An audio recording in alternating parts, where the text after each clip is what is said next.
Welcome to the No Mercy Business Coaching Podcast with Emily A. Woodruff, the podcast that walks you through managing your own small business through the highs and the lows. We'll talk with small business owners from all over the U.S. and share insights on how to help manage your business without the extra fluff and connect with other women just like you. Let's dive in.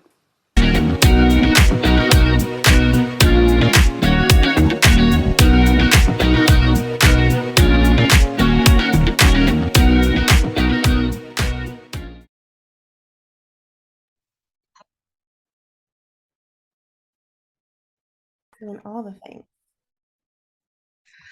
Well, hello everyone. Thank you so much for being here with me another week on the No Mercy Business Podcast. This is your host, Emily A. Woodruff, and I am here with Aja. Why don't you go ahead and introduce yourself? Well, hello, Emily. Thank you so much for having me. I'm excited to be here. My name is Aja Vancica. I am a strategic business consultant at Freedom Supply Society / Aja Vancica Consulting. I'm actually changing things back over. So, what I do is I help solopreneurs to go from decision fatigue and confused about what their next best steps are and what they should be focusing on in their business to help them grow using simple and sustainable strategies that keep them sane. That's awesome. I think you are in the right spot for that for sure. Yes, yes. So, how did you get started with your business? Let me tell you, Emily and friends, I I started off in this online coaching space as a spiritual life coach. Got Okay. my certification, got out here and actually started with very small group programs. I didn't start with one-on-one coaching like everybody, says you're supposed to do. I started off with very small groups and I did that for about 4 years. And I still had a 9 to 5 at the time, so that's all I really wanted to do. And I really liked my 9 to 5 at the time. So then I transitioned into adding in the one-on-ones and everything just kind of went crazy. I had like burnout and everything. It was just so crazy. Like, when you do the things that you're told that you're supposed to do, get booked out and Yeah. everything. And I did not like it. I did not like at all being booked out. So I Mhm. stopped coaching altogether. And then I started to do web design, which is something I was doing on the side for myself. I'm a self taught web designer. And so, of course, people say, you should do the thing that you love to do, right? Right. No, not always. I started doing web design for people and then I hated doing web design. Yeah. Oh my, yeah, Yes. yeah. So Yes, from I there, do. I got into human design. I became a human design consultant.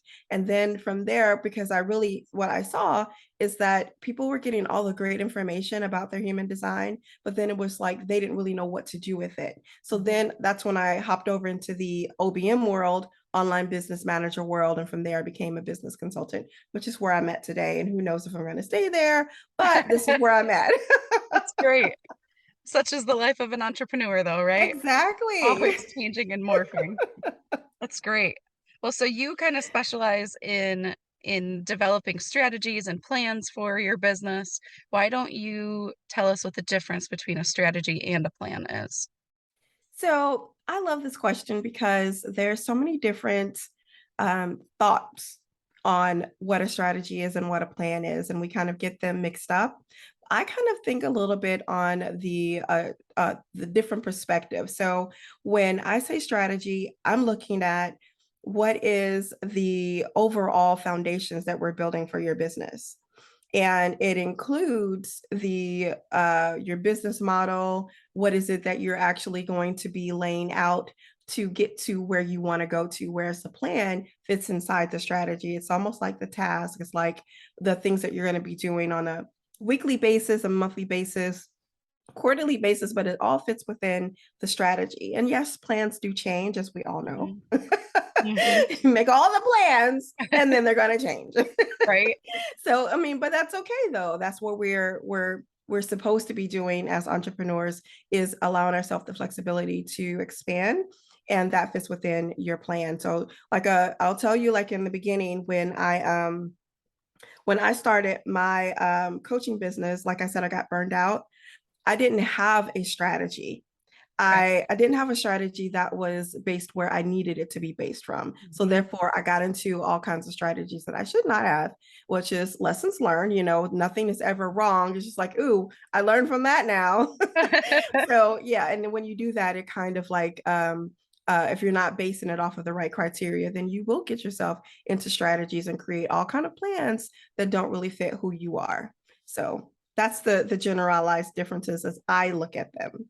That makes 100% of sense. So that's great. That's great. What are some big mistakes, or what are some of the biggest mistakes that you see people make when it comes to setting their goals and strategizing for their business? Oh my gosh, Emily. Just all the things.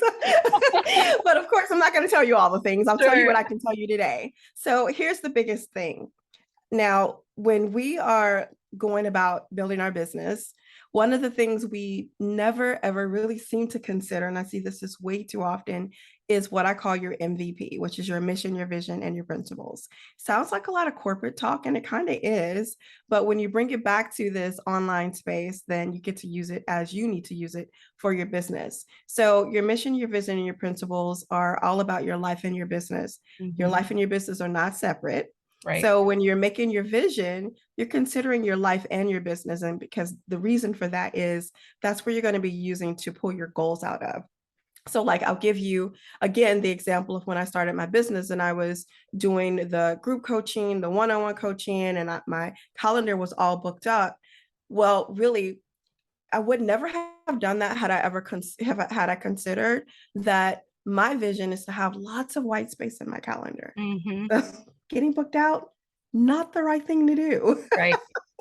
Right. So, yeah, so you can see how if you are not really considering that, then you're going to be making goals that are not going to be aligned with what it is that you really want to create for your life. I mean, can you imagine me being completely booked out when all I really wanted to do was have a calendar that would allow me to go sit on my couch and work from my laptop, right? Right. Not okay, right? Right. So that's a big one that I see.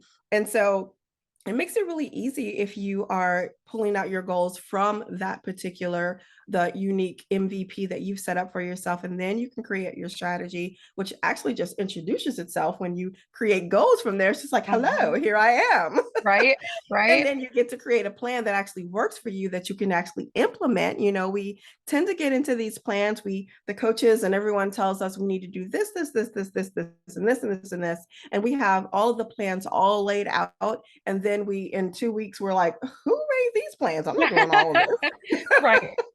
Right. And so it's really because it's not based off of what your MVP. Mhm. So that's what I see as the biggest thing. It would really, really help everyone who is starting a business, no matter where you are in your business journey, I should say, whether you're starting, whether you are leveling up, which we all are going to be doing at every point in this entrepreneurial journey, looking back at your MVP and making sure that it still is something that you are going for, that you really, really want, is Mhm. one of the best things you can do for yourself. I think that's great. And it goes hand in hand with what we've been talking on this show, maintaining your boundaries and making sure that you work within those. And sometimes I've done the exact thing that you're talking about. I've taken my calendar and opened it at different times, and then I'm like, "Oh my goodness. It's really cool to see my calendar completely booked, but now I don't have time to do A, B, C, or D, and now it's impacting my evenings and it's doing this." And I'm like, this is not the way for me, you know? So Right. maintaining and setting those boundaries, or making sure it sounds and feels cool to have 5 days a week booked from start to finish, but can you actually maintain that and still be successful? I Some people, know. And maybe what do you not. think about this, Emily? Like, I think that a lot of times we have that thought that we need to have that booked out calendar because of what we see and what we hear in this online space. It's just like we got to do it. We got to do it. Yeah, yeah. Um, I think that that is a lot of talk.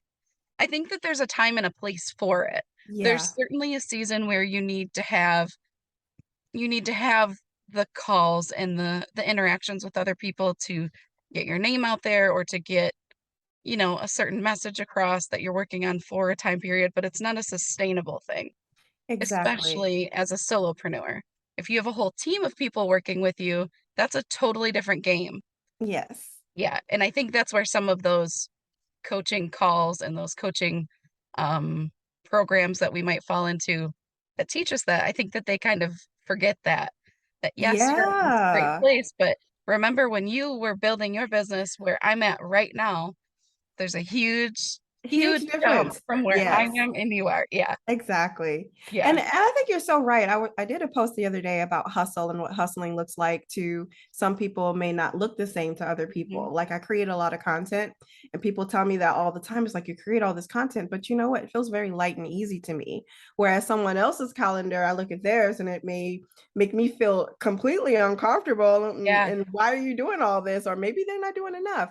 But Yeah. when it comes to hustling, like you said, there is a time for it, especially when if you're getting yourself back to that MVP and doing it for the reasons where you need to be doing it for. I'll give you an example. I started a podcast back in August. Now, Mhm. this isn't my first podcast I've started, Emily, mind you. Okay. Not the Sure. first time. Sure. Okay. But the other times I started the podcast, I didn't have any kind of wherewithal as to why I Yeah. was starting it.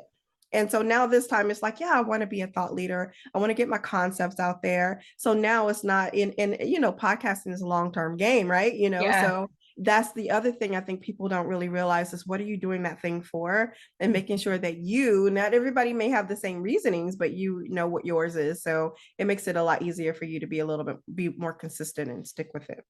Totally agree. That's great. That's great. So let's move into talking about your framework for developing confident strategies, plan of action, and decision-making process. Why don't you talk about that for a little bit? Well, I'm going to take you back to the MVP. Okay. So, when we are first starting our business, or again, no matter where you're at in your journey, you have to really consider what it is that you're really wanting. And sometimes I don't think that that's a very easy thing to come to grips with. Hmm. Someone like me, I'm a multi-passionate person. I am a 3-5 manifesting generator for anybody that knows anything about the human design world, which means I'm cuckoo crazy. It means I like all my fingers and my toes and all of the pots. I like to be doing so many different things, all the tabs open and everything. And Yep. that's something I had to learn about myself. And when we're in this online space, especially, and we see all of the things and all of the strategies and all the options that we have, if you don't know like who you are, it really makes it hard. But I'm not saying like you have to know like at this very minute. You have to be open Right. enough to allow this journey, which is going to hit you. It's going to tell you who you are as you're Hmm. going along in this entrepreneurial space. You learn so much about yourself. You have to be open to actually seeing and being okay with, oh, this is who I am. This is how I'm built to do things. It's Yeah. so very, very important. So when you're coming up with that MVP, it may change. Like Hmm. we are fluid, we have to be flexible as entrepreneurs. So making sure that you are aware and stepping into your highest level of self-concept, which means you're actually managing your mind. When you're managing your thoughts, then you get to think at a higher level, you get to problem solve at a higher level, and that's how the decision making processes start to really become very, very beneficial for you, because number one, you're looking at your MVP and you're making all of your strategies, your planning, everything based off of that. It makes the decision making process very easy because you're creating the criteria for what that is. Right. But then also stepping into your highest level of self-concept, the future you, who you want to be, who you're moving into being, and always looking at your thoughts. There's everything that we do, no matter if we're making $100 or $1,000,000, we are always going to have to look at our thoughts. There's always Hmm. going to be something that our thoughts are going to tell us, and we have to factor that into our decision making processes, that this is just something we get to decide, we get to choose, Right. that these thoughts that we're having right now, it's an option. Yep. And there's nothing outside of us that's making these thoughts, which Yep. is something I had to get through my big head. Oh my gosh, thick skull. Oh, girl, let me tell you, Emily, it was hard and it's been hard. Let's Yeah. really, the whole thought work and belief work are so important when it comes to you creating that decision making process that starts, of course, with your MVP. That's so great. I think you're right on there. I love it. Well, Awesome. thank you so much. Where can our listeners find you on social media or online? On Instagram, I'm at Freedom Supply Society. My website is freedomsupply-society.com, and I am on Facebook at Aja Vancica. Awesome. Well, thank you so much for being here. I really appreciate your time and chatting with you today. It's been awesome. Thank you so much, Emily. I appreciate you. Before we go, I just wanted to reach out real quick. A lot of you have talked about starting your own podcast and you're just not sure where to start. I wanted to let you know that Libsyn is an awesome platform, and right now they have a great deal for you to join. If you use the code Woodruff, WOODRUFF, you can get in at a great rate and get started today. Feel free to shoot me an email or send me a message if you have any questions. I would love to walk you through starting on your own.